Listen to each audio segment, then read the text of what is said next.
Mesdames et messieurs, chères familles endeuillées, très chers compatriotes, il est des moments où la douleur est trop grande pour être contenue. Il est des instants où même le silence pleure. Et aujourd'hui est de cela. Nous sommes réunis ici non par choix, mais par la cruauté de l'histoire. Nous sommes réunis autour des morts trop nombreuses, des vies fauchées trop tôt, des destins brutalement interrompus. Une fois de plus, M. Tshisekedi et son régime tribal a tué. Il a tué sans voir. Il a tué sans entendre les cris. Il a tué sans distinguer l'ennemi de l'innocent. Par des bombardements aveugles et indiscriminés, il a sémé la mort là où il n'y avait que des civils, des femmes portant la vie, des enfants portant l'avenir, des vieillards portant la mémoire. Des êtres sans défense, dont le seul tort fut de se trouver dans un espace libéré. Comme si vivre hors de leur domination était devenu une faute suprême. Comme si aspirer à la liberté équivalait désormais à une condamnation à mort. Ces bombes n'ont pas seulement détruit des maisons, elles ont détruit des rêves. Elles ont anéanti des projets de vie, des rêves d'enfants, des espoirs de mères. Elles ont anéanti des projets de vie. Le régime tribal et illégitime de Kinshasa a arraché à la vie les rêves de toutes ces victimes, emportées par une folie meurtrière qui ne respecte ni l'âge, ni le sexe, ni l'innocence. Aujourd'hui, ce n'est pas seulement Massissi, ce n'est pas seulement un village qui pleure, ce n'est pas seulement une communauté qui saigne. Aujourd'hui est un grand jour de deuil pour toute notre nation meurtrie. À travers ces martyrs que nous pleurons, nous nous souvenons de toutes les victimes civiles tombées ça et là, sous les bombardements, les massacres et les tueries orchestrées au fil des années. L'allocution de l'administrateur du territoire était poignante là-dessus.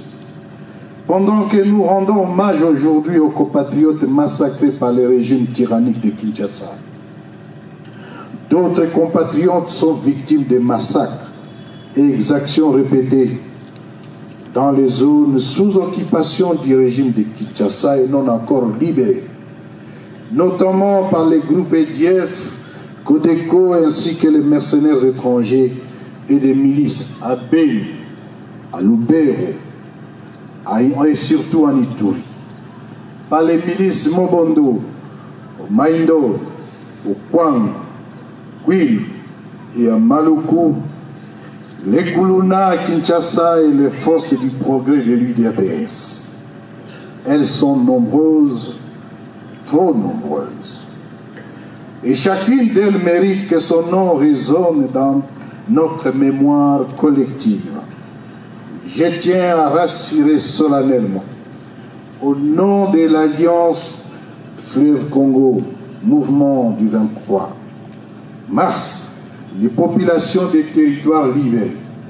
L'AFCM 23 demeure pleinement engagée à assurer leur protection contre toute menace, d'où qu'elle provienne. La sécurité des civils, la préservation de leur dignité et le respect de leurs droits fondamentaux constituent des priorités absolues de notre révolution constitutionnelle. Le message clair des populations exprimant leur refus de retour des forces responsables du chaos et de l'insécurité a été entendu. Les territoires libérés doivent demeurer des espaces de paix, d'unité, de sécurité et de vivre ensemble, sans exclusion, sans haine et sans persécution. Ne laissons personne réduire ces morts à des simples statistiques. Derrière chaque victime, il y a une histoire. Un enfant qui rêvait de devenir médecin, un autre avocat ou encore un homme d'affaires. Une mère qui se battait pour nourrir les siens. Un père qui espérait simplement voir des enfants grandir en paix. Ils n'étaient pas des combattants, ils n'étaient pas des menaces, ils étaient la vie même. Qu'on l'entende clair ici et ailleurs, la légitimité mensongère, politique, dont se prévaut le régime de Kinshasa, ne lui donne aucun droit de tuer la population. Aucune élection, aucune reconnaissance internationale, aucun slogan patriotique ne peut justifier la menace des civils, le massacre des civils. Un pouvoir qui bombarde son peuple perd toute légitimité morale. Un État qui tue ses enfants se condamne devant l'histoire. En cet instant de profonde affliction, l'AFC 23 exprime sa compassion la plus sincère et la plus profonde aux familles endeuillées. Nous savons que les mots sont faibles face à la perte d'un être cher. Nous savons que rien ne remplacera une mère, un enfant, un époux ou une sœur. Mais nous voulons que vous sachiez ceci, votre douleur est la nôtre. Nous pleurons avec vous, nous portons ce deuil avec vous et nous refusons que votre souffrance soit ignorée ou banalisée. Aux veuves inconsolables, aux orphelins meurtris, aux familles brisées, nous disons, vous n'êtes pas seuls. Votre peine est inscrite dans notre conscience collective. Votre cri ne tombera pas dans l'oubli. Devant ces cercueils, devant ces âmes arrachées à la vie, nous réaffirmons solennellement notre engagement. L'AFC M23 demeure engagé à protéger la population, à préserver sa dignité, à défendre son droit fondamental à la vie et à la sécurité. Nous resterons aux côtés du peuple dans l'épreuve, non par calcul politique, mais par devoir moral et humain. La dignité humaine n'est pas négociable. La vie des civils n'est pas une variable d'ajustement. En nos martyrs, nous adressons ces mots. Vous êtes tombés, mais vous n'êtes pas oubliés. Votre sang n'effacera pas la vérité. Votre mémoire vivra dans la conscience de ceux qui refusent l'injustice et l'inhumanité. Que vos âmes reposent en paix. Que la terre de nos ancêtres vous soit légère. Et que notre responsabilité envers les vivants soit à la hauteur du sacrifice des morts. Je vous remercie.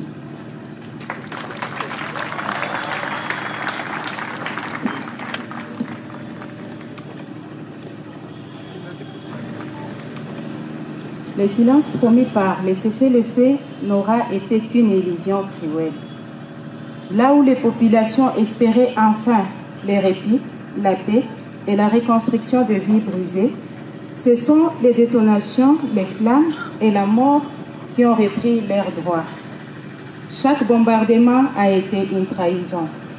Chaque violation, une blessure de plus infligée à des civils déjà meurtris par des années de guerre. Des déplacements forcés et des souffrances indicibles.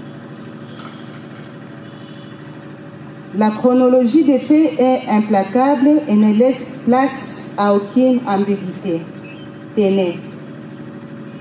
Violation de l'accord de cessez-le-feu par les FARDC et les alliés FNDB, FDLR, Wazalendo. Du 17 au 18 juillet 2025, redéploiement des troupes burundaises à Luvungi et Rubarika, déploiement massif simultané des forces de la coalition Mai Mai et Gifuni en préparation de l'attaque des Karololo. Destruction massive de biens et pillage de plus de 150 têtes de bétail à Gawera. Le berger Kaheze Kabuteni a été grièvement blessé. Les forces de la coalition ont été déployées à Suima Mboko, Kabumbe et Mukwezi, révélant une stratégie pour encercler Bijabo et Minembwe. Le 21 juillet 2025, attaque coordonnée à Kaololo, Ndegu et Bouzouké à Minembwe par les FARDC et les forces alliées. Le 22 juillet 2025, offensive des forces de la coalition à Ruki et dans les environs de Massissi. Le 23 juillet 2025, attaque sur la zone peuplée de Bukununu dans les territoires de Lubero par les FARDC, FDLR, Mai Mai et Wazalendo. Le 25 juillet 2025, reprise de l'attaque dans les territoires de Ruki, Massissi. Le 28 juillet 2025, attaque contre les civils sur les territoires de Bitongo, Massissi. Le 29 juillet 2025, attaque contre des civils à Mianja et dans les environs à Massissi. Bombardement d'un camion civil près de Diseguro à 17 km de Kiwanja, tuant 4 personnes. Le 30 juillet 2025, les forces de la coalition ont attaqué les zones d'enseignement peuplées de Muheto à Massissi. Le 8 août 2025, l'acte de cannibalisme a été signalé à Kajegere dans les hauts plateaux d'Uvira. Le 11 septembre 2025, les troupes de FARDC, FDLR, Wazalendo et burundaises attaquèrent Kibati, Kasopo, Bibwe, Hembe et Ruhinzi. Des meurtres ont également été signalés à Beni et Uvira. Le 26 septembre 2025, intensification de la campagne de nettoyage ethnique coordonnée depuis les sièges d'Uvira. Les coalitions utilisaient les drones et des avions de guerre pour attaquer des civils dans Minembwe et Massissi à Chabunda. Réserve FARDC, armée, RAD, acte de cannibalisme publiquement commis pour remonter le moral des troupes. Le 28 septembre 2025, les forces de la coalition ont détruit les ponts de Mpeti à Walikale, Uvira et Bujumbura en ciblant les civils. Le 29 septembre 2025, les FARDC et ses alliés ont bombardé Mikenke et ses environs depuis Uvira et Bujumbura en ciblant les civils.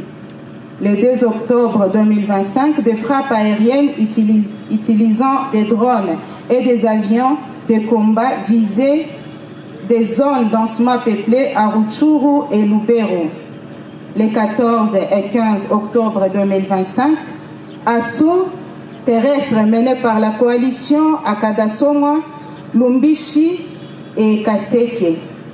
Des drones aériens frappent à 2 heures à Twangiza, au site Kivu, une deuxième frappe après avoir manqué leur cible pour la première fois. Le 18 octobre 2025, des raids aériens utilisant des avions Sukhoi 25 ont été bombardés à 15h30 dans les zones peuplées d'Mpeti, Buhaya et environnantes. Le 21 octobre 2025, attaque des drones sur Mpeti à 1h, Nzibira au site Kivu, à 0h45 à Nyarushamba, Massissi et à 3h à à Kashebere, Walikale et ciblant sans distinction des zones des civils. Le 22 octobre 2025, attaque aérienne par un drone CH4 dans la zone densément peuplée à Kashebere et 6 civils environnants sont morts et 11 blessés. Tunapana mkono wa pole kwa familia zenye zilipoteza watu. Lakini tunapoteza watu kila siku. Mumesikia wanasema Minembwe, hapa wenye wanasema ni vya kidogo. Hivi na sasa tuko hapa, hivi kuko fasi nyingine kwenye Kisekedi kuna watu. Wanaua watu kila siku. Sasa tunataka toka hapa, mtasikia wataua plus de 50. Wanauaka kila siku. Yeye kuua ni kawaida. Lakini tunaweza baomba kitu kimoya, hivi vitu vitupatie nguvu za kusimamisha hii mauaji. Komunote internationali iko naoni na nyamanza. Sisi wenyewe muko naona wenye Kisekedi iko nafanya.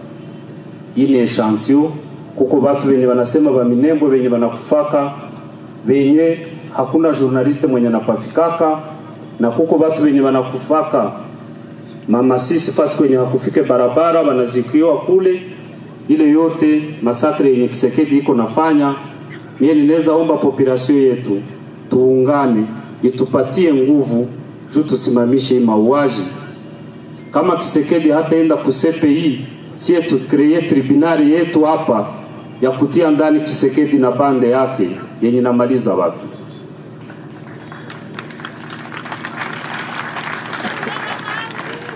Haiko wakati ya discours, tunasema kwa familia zenye zilipoteza watu pole, tuko nyuma yenu, tutaungana na nyie leo na kesho yake, tuko pamoja. Lakini tutafute nguvu sie wote, tuungane pamoja, tumalize hii mauaji, tutie Kisekedi na bande yake ku tribunali. Asante.